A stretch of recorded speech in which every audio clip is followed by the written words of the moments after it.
With Australia Day once again upon us, we are going to be enmeshed in the culture wars. There was a front page splash in the Murdoch press today. Truth is, we're lucky it was the British. Well, it's lucky that hypotheticals aren't reality. The line here was that it would have been better for the British to have invaded than the French. It was going to happen anyway. Well, it could have been vicious aliens. It wouldn't have mattered. It was the British. That's what actually happened in historical context. So there'll be all sorts of culture wars underway again. Our contribution to Australia Day was to have a little bit of a dig around the National Australia Day Council. This is the body that was set up a few years ago to advance Australia Day in the cause of national pride. What they do, these guys, is they fund various local councils and various Australia Day festivities. That is their role. And like a lot of other things in government, this is the biggest government by government spending in history by a long way. National Australia Day Council has had a terrific rise in income from government grants. Here are the numbers.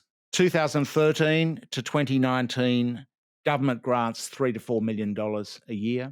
In 2020, under Scott Morrison, it jumped to $14.5 million a year for the National Australia Day Council.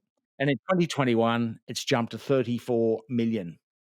There's been a solid rise in executive pay and a solid rise in spending. But what are they actually spending this money on? Who's actually getting the money? Is it colour-coded spreadsheets to marginal council? Well, we don't know, because we've been putting calls in and we've been emailing and nobody's picking up the phone for days. Nobody has been responding to emails. Like many other things these days, the National Australia Day Council appears to be completely unaccountable. In any case, there will be protests and there will be a lot of talk around changing the date of Australia Day from January 26. Now, it'd be great to hear from you guys what you think about changing the date, because I don't think it's such a big deal. I mean, the date has changed over the years. It used to be in July back in the day of the First World War. Then the states had it on different days of their choosing before it became uniform. So what's the big deal with changing the date? It's not a matter of whether you think Arthur Phillip or Captain Cook were good guys or bad guys or any of this stuff. We have built a multicultural society here in Australia, and one to be proud of, but there are terrible problems still with it. And this is one problem, a nagging problem that is not going to go away. It's symbolic of repression. And there's an easy answer. You don't have to abolish it. You can have it on another day. It can be more inclusive. The date of Easter shifts around as well. Why don't we have it on a Monday or a Friday? Because Australians love nothing more than a long weekend. It makes sense.